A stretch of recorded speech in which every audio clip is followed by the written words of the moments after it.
There's a warehouse somewhere with the master tapes of your childhood in it. You can't go in, you can't buy anything off the shelf.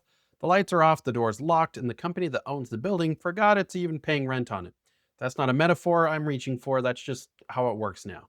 5 games, all of them genuinely no notes, front to back great, all of them made for one console, one time, and then abandoned so thoroughly that most of you watching have never heard a single one of these names. And the reason you can't play them isn't that they're broken, it isn't that they aged badly, it's that somebody owns them and just won't do anything with them. Let me introduce you to the Dreamcast's forgotten kids. Start with the one that hurts the most because I want you emotionally compromised early. Toy Commander, 1999. You play as a kid named Andy who gets a pile of new army toys for Christmas and starts ignoring his old ones. So the old toys, led by his childhood teddy bear, a guy named Huggy Bear, stage an armed rebellion to take back the house. I need you to sit with that premise for a second. Your abandoned teddy bear raises a militia because you stop playing with him. You fly little planes and drive little cars through actual rooms of a house. 50 missions. You shoot the knobs on the stove to turn the burners on. You roll eggs into boiling water. It's whimsical, it's clever, it controls like a shopping cart with a bad wheel, and it is completely charming anyway. It was the first game from a French studio called No Cliche, and keep that studio name in your back pocket because I'm coming back to them, and when I do, it's going to ruin your afternoon. Next, Illbleed, survival horror that makes fun of survival horror. You play a woman looking for a friend inside a horror theme park called, and I cannot stress how on the nose this is, Illbleed. At various points, you get turned into a wooden mannequin and hunted by lumberjacks. You fight an evil cake. I'm not paraphrasing. There is a boss. It is a cake. It is evil. It's janky. It's weird.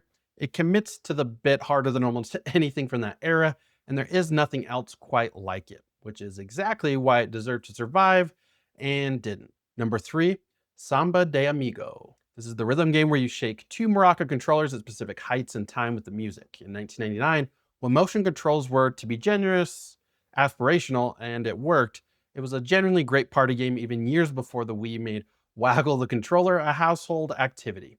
Here's the twist on this one, it's technically not even fully gone. There was a Wii version, there's a sequel on Switch, and it's still forgotten because there are now 9,000 party games and nobody's digging out the Morocco one from 1999. So it's a slightly different flavor of buried. Not locked in the vault, just standing in a crowd so big nobody can see it. Number 4, Cosmic Smash. Best way I can describe it, it's squash in space mixed with a block breaker. You're in a glass court smashing a ball into panels to clear them. Clean, stylish, hypnotic. It was an arcade game that got ported to Dreamcast and then basically evaporated. And the tragedy of Cosmic Smash is the timing. This is a game built entirely around swinging at a ball, and then a few years later, motion controls and fitness games become the biggest thing on Earth. This is a Wii Sports title trapped in the wrong decade, born 5 years too early on the wrong box. Small mercy on this one, and I want to be accurate, a version did eventually claw its way out as C-Smash on modern hardware, so it's the one game on this list that partially escaped. Hold that thought too. And number 5, the famous one, relatively speaking, Jet Set Radio, cel-shaded gang of rollerblading graffiti kids reclaiming a stylized Tokyo from the cops. It basically invented an entire visual language, the soundtrack still goes, it has a cult following, a speedrun scene, and it directly inspired a bunch of games you've actually played. It is the least forgotten thing on this list by miles. And you can't buy it either. Okay, here's where I stop listing games and start telling you what's actually going on because there's a pattern. And once you see it, you can't unsee it. None of these games are gone because they failed. They're gone because of what happened to the paperwork. Let's go back to No Cliche, the Toy Commander studio. I told you to hold on to them. Sega bought them in the late 90s, first fully Sega-owned studio in Europe. And when Sega quit the console business in 2001 and pulled the plug on Dreamcast, they pulled the plug on a whole slate of European projects, including a horror game No Cliche was in the middle of making. The studio tried to hold together long enough to finish a PC port of Toy Commander, which would have kept it alive and playable on hardware people actually own.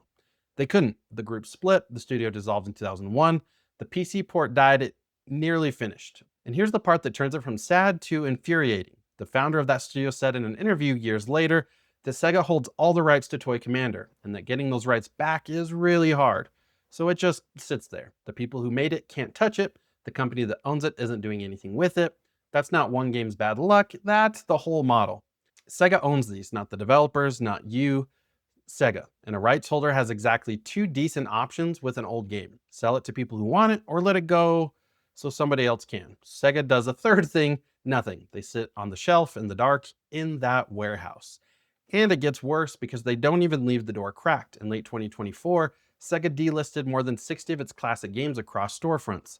Steam, Xbox, the lot. Jet Set Radio, the good one, the influential one, the one with the cult, got yanked off Steam. Crazy Taxi gone, Sega Bass Fishing gone. 60 plus titles quietly removed, announced with tiny notices stuck on the individual store pages. No real explanation. So follow the bouncing ball here. Toy Commander and Illbleed are trapped on 25-year-old hardware because nobody will port them.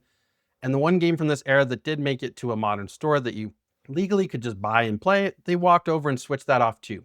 Stack that up. The old ones you can't reach, the one you could reach, they removed. The studios that made them are dead, the rights are frozen. Every single road to legally playing these ends at the same locked door. And Sega is standing in front of it doing absolutely nothing forever. That's the crime. Not that the games are old, that they're being actively kept from you by a company that isn't even using them. So let me get off the gas for a second because I don't want this to be just a dunk video. There's a real thing underneath it. Think about what a game actually is. It's not just code, it's a specific group of people at a specific moment taking a swing at something nobody asked for. Toy Commander is a bunch of French developers in the late 90s who, this is real, described wanting to make a game where you could remember your own childhood, the toys in your own house. That was the whole reason it exists. Somebody's actual sincere kind of beautiful idea. Fly little planes around the rooms you grew up in. And that game is now legally frozen in a drawer at a company that doesn't remember it's there. When one of these gets locked away, it's not a product going out of stock. It's a specific afternoon in somebody's life that they built on purpose so the stranger 25 years later could feel something.